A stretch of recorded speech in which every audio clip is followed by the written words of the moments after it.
Once ये 5:30 बजे वाली सिटिंग खत्म हो जाएगी, उसके बाद आपको बिल्कुल कुछ किताब खोल के नहीं देखनी है। मेरे बच्चों, ये रिवीजन की कहानी नहीं है, ये माइंडसेट का गेम है। 90% बच्चे जो जेईई एडवांस की तैयारी कर रहे होते हैं वो इसलिए फेल होते हैं कि वो एग्जाम के दौरान अपने माइंडसेट को ठीक नहीं रख पाते। तो सीक्रेट माइंडसेट है कि वो ये है कि सबसे बड़ी गलती जो लोग करते हैं।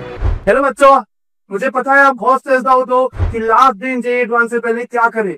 मेरा नाम सोमित गुप्ता है एंड मैं आपके साथ शेयर करने वाला हूँ सीक्रेट्स जो मैंने फॉलो करे थे अपने जेईई एडवांस से पहले वाले दिन, जिसकी वजह से मेरी आईआईटी में ऑल इंडिया रैंक 15 आई थी।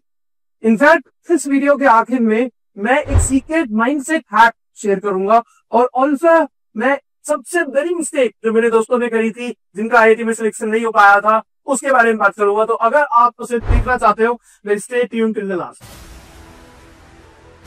तो सबसे पहला क्वेश्चन हमारे सामने क्या आता है कि हमें पढ़ना है तो क्या पढ़ना है। तो सबसे इंपॉर्टेंट बात यहाँ पे है कि मेरे बच्चों हमें कुछ नहीं पढ़ना है।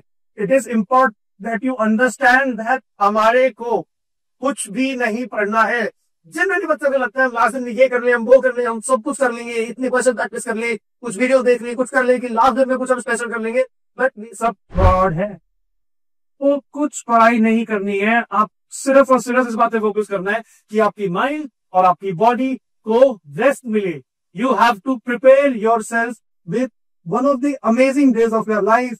तो प्लीज अपनी माइंड और बॉडी को रेस्ट दीजिए। जितने टॉप एथलीट्स हैं वो भी किसी बड़े इवेंट से पहले, बड़े मैच से पहले अपने माइंड और बॉडी को रेस्ट देने में बिलीव करते हैं। तो व्हाई नॉट यू। तो बच्चों, उस दिन पहले हमें क्या ट्रेडिंग फॉलो करना है, let us try to understand. सबसे इंपॉर्टेंट बात हमारे सामने आएगी, हम सुबह उठेंगे। अब जब सुबह आप क्या दिक्कत रखेंगे, हमें यह बात का ध्यान रखना है कि जिस दिन आप जेईई एडवांस का एग्जाम है अगले दिन, उसी दिन के हिसाब से आप सुबह टाइम पे उठोगे। जितने बजे आप अगले दिन उठने वाले हो जेईई एडवांस वाले दिन, एग्जैक्टली उतनी नहीं, उसने उतने बजे ही उससे एक दिन पहले भी आप सुबह उठोगे। उसके बाद सेम शेड्यूल फॉलो करना है हम लोगों को। जब उठने के बाद हम नहाएंगे, हम ब्रेकफास्ट करेंगे, हम एग्जैक्टली शेड्यूल फॉलो करेंगे जो हमारा उस दिन होने वाला है जेईई एडवांस वाले दिन, कि हम कब नहाएंगे, हम क्या खाएंगे। ट्राई तो फॉलो हो, अपने पेरेंट्स से रिक्वेस्ट करके वो सेम चीज जो अगले दिन करने वाले हो उस सेम चीज को फॉलो करना है। जो सेम चीज खाने वाले हो वही सेम चीज हमें खानी है, ठीक है। इसके बाद हमारे पास आता है कि हम अपने दिमाग पे चाहते हैं कि जो हमारे पेंडिंग एग्जाम की, क्या करेंगे हमारे एग्जाम की सुबह 9 और फिर 2:30 बजे से 5:30 बजे तक, ये हमारी एग्जाम की टाइमिंग है।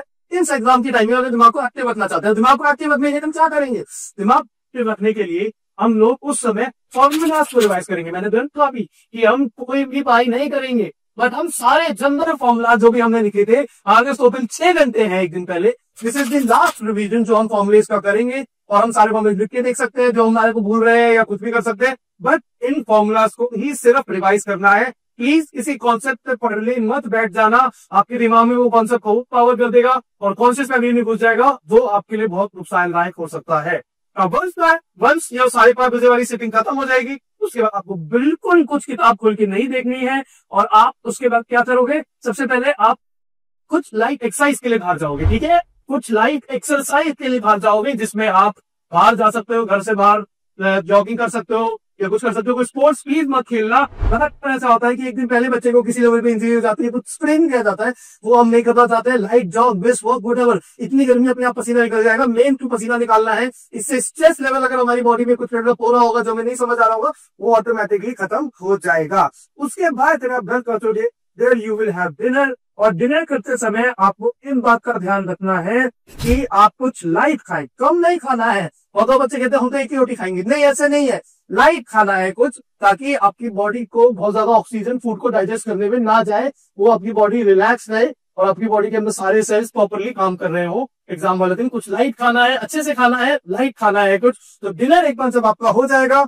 उसके बाद अगले दिन के लिए जो भी बैग में आपको admit card, pen, ID proof, जो भी आपको चीजें चाहिए, तो आप एडमिट कार्ड को अच्छे से पढ़ लेना, एडमिट कार्ड के इंस्ट्रक्शंस को, और आप अगले दिन के लिए अपना बैग जो भी आप लेके जाने वाले हो, जो भी सामान लेके जाने वाले हो, उसको पैक कर लेना, ठीक है। इसके अलावा आखिर में यू हैव टू स्लीप। अब सोए कितने बजे, सोते समय ये ध्यान रखना है कि अगले दिन जितने बजे भी उठने वाले हो, जो आप अभी भी उठे थे, ठीक है, अगले दिन जितने बजे उठने वाले हो उससे 9.5 घंटे पहले you should be in the bed, ताकि आप आराम से पूरी नींद पूरी कर सको। हो सकता है सोने में थोड़ा टाइम लगे, थोड़ा स्ट्रेस महसूस हो रहा हो, कुछ मत करना, just start counting other opposite direction में 500 से उल्टा काउंट करना, आपकी माइंड से सारे थॉट्स गायब हो जाएंगे and you will be able to sleep very peacefully. ठीक है, सो एग्जाम वाले दिन अब सुबह हो गई, रात को से सो के उठ गए, जब सुबह उठोगे तो एक चीज ये ध्यान रखनी है कि हमें आराम से उठना है। We have to wake up slowly. ठीक है, स्लोली का मतलब क्या है, हम एक झटके से नहीं उठेंगे, हम आराम से कि भाई आराम से उठेंगे, थोड़ी देर बेड में रजाइयां लेंगे और 10 मिनट 15 मिनट में आराम से बेड से उठेंगे। कोई पैनिक नहीं क्रिएट करेंगे, ऑटोमेटिकली वो बफर लेके चलिएगा कि अगर आराम से भी उठते हैं तो कोई पैनिक क्रिएट नहीं करना है हम लोगों को। तो आराम से हम सुबह उठेंगे। उसके बाद जो दूसरी चीज होगी, we will again have breakfast and जो भी हम लोगों ने खाया, अगेन जो भी हम लोगों ने प्लान किया था वो कुछ हम लोग लाइट ब्रेकफास्ट रखेंगे ऑब्वियसली। और उस लाइट ब्रेकफास्ट में हम ये ध्यान रखेंगे कि क्वांटिटी कम ना हो। ऐसा ना हो एग्जाम चल रहा है और बीच में आपको भूख लग रही है, क्योंकि आप समझिए कि अगर आप 7:30 बजे ब्रेकफास्ट कर रहे हो तो आपको 12:30-1 बजे जाके कुछ दोबारा से खाने को मिलेगा। तो हम लोगों को क्वांटिटी ठीक ठाक खा लेनी है ताकि हम लोगों को कोई भी स्ट्रेस ना रहे। इसके बाद जब आपको सेंटर जाना है, ऑब्वियसली आप अपना टाइम प्लान आउट कर लोगे, कितने बजे आप सेंटर जाओगे। Again go with your parents, book a cab अगर आपके पास गाड़ी नहीं है, या कुछ ऐसा फिगर आउट करो कि आप कन्वीनियंटली आराम से सेंटर पहुंच जाओ। और ये भी टाइम लेके चलना, 10-15-20 मिनट एक्स्ट्रा ट्रैवलिंग के भी मान के चलना कि हल्का जाम लग गया। वैसे तो संडे होता है, जाम रिलेटिवली कम होते हैं, बट फिर भी बहुत बार मैंने नोटिस किया कि पास के जाते वाले बच्चों के जाम लग जाता है बहुत बार। तो यू मेक श्योर दैट कि उस जाम में हमें नहीं फंसना है। तो मेक श्योर कैसा है। और अगेन ये का हो कि आप ट्रैवल करते समय किताब पढ़ रहे हो, कुछ कर रहे हो, कुछ नहीं करना है, तो रिलैक्स। ठीक है, लास्ट मिनट रिवीजन का हमें लगता है कि इससे बहुत बड़ा इम्पैक्ट क्रिएट होने वाला है, बट उससे कोई बहुत बड़ा इम्पैक्ट क्रिएट नहीं होता है। आपको काउंटर इंट्यूटिव लग रहा होगा कि यार ये कैसा इंसान है, बोल रहे हैं कि एग्जाम से पहले तुम रिवीजन ही मत करो। मेरे बच्चों, ये रिवीजन की कहानी नहीं है, ये माइंडसेट का गेम है। ठीक है, माइंडसेट अगर आपका ठीक हुआ तो आप इस एग्जाम में फोर दोगे। ठीक है, ये मैं वो बातें कर रहा हूँ जो ऑल इंडिया रैंक 15 जैसे लोग अपने एग्जाम से पहले करते हैं। ठीक है, ये बातें वो बताते नहीं है किसी को, बट ये सब वो सब अपने दिमाग में कर रहे होते हैं इस चीज को। दूसरे बच्चे जो एग्जाम सेंटर के बाद किताब लेके खड़े होते हैं, उनको देख के ऐसा ही हंस रहे होते हैं कि यार ये क्या बकवास कर रहे हैं, तो बिल्कुल तो अपनी प्रिपरेशन खराब करें जितनी करीबी भी है उसकी। ठीक है, तो अगर आपका माइंडसेट कैसा होना चाहिए एग्जाम से पहले, ये समझो बात को कि मेरे बच्चों, आपने 2 साल से या 1 साल से जितने भी टाइम में आप प्रिपरेशन कर रहे हो, आप इस दिन की इंतजार कर रहे थे। ठीक है, इस दिन के लिए प्रिपेयर कर रहे थे। तो ऑब्वियस सी बात है, आपको लग रही होगी और उसको कुछ बहुत अमेजिंग करना है। नहीं करना यार, सिर्फ और सिर्फ ये सोचना है कि हमें दिन को एंजॉय करना है, हमें उस मोमेंट में जीना है, हमें उस मोमेंट में जीना है। ठीक है, हम ना पास्ट के बारे में सोचेंगे ना फ्यूचर के बारे में सोचेंगे, हम उस मोमेंट में जिएंगे। क्या मतलब उस मोमेंट का, कि हम ये नहीं सोचेंगे कि हमने तैयारी कैसे करी है, और हम ये भी नहीं सोचेंगे कि हमारा रिजल्ट कैसा आने वाला है। फ्यूचर पास्ट हम दोनों को ही भूल चुके होंगे। We will not worry about that and we are just going to enjoy the day. Enjoy the day. ऐसा ना हो दिन खत्म हो जाए और आपको लगे कि यार दिन में मजा नहीं आया। ठीक है, थैंक यू बच्चों। 90% बच्चे जो जेईई एडवांस की तैयारी कर रहे होते हैं, वो इसलिए फेल होते हैं कि वो एग्जाम के दौरान अपने माइंडसेट को ठीक नहीं रख पाते। आप खुद अपने बारे में सोचो, जो आपने प्रैक्टिस टेस्ट दिए थे, कितनों में आपको ये प्रॉब्लम फेस करनी पड़ती है। ठीक है, तो आपका एग्जाम के दौरान माइंडसेट कैसा होना चाहिए, प्लीज नोट दैट। सबसे पहली बात जो होगी, डू नॉट हरी, जल्दीबाजी नहीं करनी है। एग्जाम आपका कहीं नहीं जा रहा है, आराम से इंस्ट्रक्शंस को पढ़िए। ठीक है, जल्दीबाजी हमें नहीं करनी। उसके अलावा जब आप क्वेश्चंस को प्रैक्टिस करोगे, ठीक है, तो आप अपने पर बिलीव करोगे कि आप उस क्वेश्चन को सॉल्व कर सकते हैं। ठीक है, बच्चे क्वेश्चन सॉल्व करने से पहले सोच रहे थे एडवांस में क्वेश्चन हमसे सॉल्व ही नहीं होगा, तो कभी नहीं सॉल्व हो। बिलीव करिए कि आप उस क्वेश्चन को सॉल्व कर सकते हैं। ध्यान रखिए that don't get stuck in any question. किसी भी क्वेश्चन में हमें स्टक नहीं होना है। ठीक है, एग्जाम में 15 से 4-5 क्वेश्चन ऐसे होंगे जो आप, अगर आपने 10-15 मिनट लगा दिए, आपको पूरा पेपर खराब हो जाएगा। तो आप 1-1.5 मिनट लगाइए क्वेश्चन के बारे में सोचने के लिए, क्या मैं इस क्वेश्चन को अपनी जो मेरी एग्जिस्टिंग नॉलेज है उसकी बेसिस पे सॉल्व कर सकता हूँ। और अगर आपको सॉल्व कर लेंगे तो बहुत अमेजिंग बात है। अगर आपको उसको सॉल्व करने में प्रॉब्लम आ रही है, 1-1.5 मिनट में आपको नहीं रियलाइज हो रहा कि हमें किस डायरेक्शन में जाना है, तो you can leave that question, you have to leave that question. ठीक है, अगर बाद में समय मिला then you will come back to that question. Also please do not experiment with this strategy you have बिल्कुल एक्सपेरिमेंट करना कि अब तक फिजिक्स केमिस्ट्री मैथ करते आए थे और इस बार एग्जाम से एक दिन पहले मैथ केमिस्ट्री फिजिक्स करना चाहता हूँ कि मैथ सबसे मुश्किल होता है, सबसे पहले खत्म कर लेंगे। एक्सपेरिमेंट नहीं, जो करते आए वही फॉलो करना है, चाहे पेपर मुश्किल हो चाहे पेपर आसान हो। वे ये मानना है कि हर बच्चे के लिए ये पेपर उतना ही मुश्किल और उतना ही आसान है जितना ये आपके लिए मुश्किल और आसान है। आई एम श्योर अगर आप ये बातें फॉलो कर रहे हो एग्जाम के अंदर तो आपका जो स्ट्रेस लेवल है, आपका जो आउटपुट है एग्जाम के दौरान, वो काफी ज्यादा बढ़ जाएगा।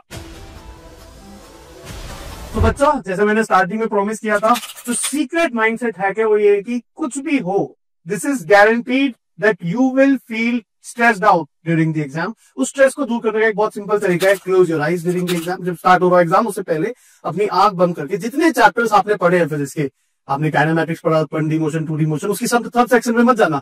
1D motion, 2D motion, Newton laws of motion, collision, centre of mass, rotation, properties of matter, सिर्फ चैप्टर्स के नाम आप लोग याद कर लें, फिजिक्स, केमिस्ट्री, मैथ तीनों के, और आपका दिमाग से जो भी थॉट्स हैं वो सब गायब हो जाते हैं। ठीक है, तो ये सीक्रेट माइंडसेट है कि अगेन अगर पेपर के दौरान भी आपको लगे कि नहीं ब्लैकआउट हो रहा है, तो close your eyes for 10 seconds and उल्टी काउंटिंग 10, 9, 8, 7, 6, 5, 4, 3, 2, 1, 10 सेकंड में वो काउंटिंग खत्म करके again I am coming back to the exam. इस तरीके से फीलिंग जनरेट करनी है हम लोगों को। ठीक है, आई एम श्योर अगर आप ये सीक्रेट माइंडसेट हैक फॉलो करोगे तो you will be doing very very well. तो बच्चों, सबसे बड़ी गलती जो लोग करते हैं जे एडवांस के टाइम पे, वो है जो ब्रेक का टाइम है दोनों पेपर के बीच का, वो उसमें अपने अगले पेपर को बर्बाद कर लेते हैं। देखोगे जो बच्चे टॉप रैंक्स लेके आ रहे हैं उनका सेकंड पेपर में अच्छे नंबर आ रहे हैं। जो बच्चे अच्छा होने के बाद भी अच्छा नहीं कर पा रहे एग्जाम में जे एडवांस में, वो अपना सेकंड पेपर बर्बाद कर रहे हैं। तो आप लोगों को इंश्योर करना है कि ब्रेक के दौरान सही तरीके से चीजों को करना है। तो मैं एक्चुअली में इसको मिस्टेक की जगह एडवांटेज भी बोल सकता हूं कि अगर आप अपने ब्रेक को अच्छे से इस्तेमाल करोगे तो आप एक्चुअली में बहुत मेजर एडवांटेज ले सकते हो। ब्रेक में करना क्या है, अपनी माइंड और बॉडी को रिलैक्स कर लेना है। जो आपका पेपर है, ठीक है, उसके बारे में बिल्कुल बिल्कुल भी नहीं सोचना है किसी से, ना ही अपने पेरेंट्स से, ना ही अपने दोस्तों से, ना ही अपने टीचर से, किसी से भी इस बारे में डिस्कशन नहीं करना है कि आपका पेपर कैसा गया, पेपर कैसा आया था। You do not have to do that. अगर आप वो नहीं करोगे तो ही आप इस एग्जाम को अच्छे से दे पाओगे, वरना आप इस एग्जाम अगले पेपर में आप स्ट्रेस्ड आउट फील करोगे, या जो प्रेत ने आपने बातें पढ़ी थी या डिस्कस करी थी वही आपके दिमाग में चलती रहेगी।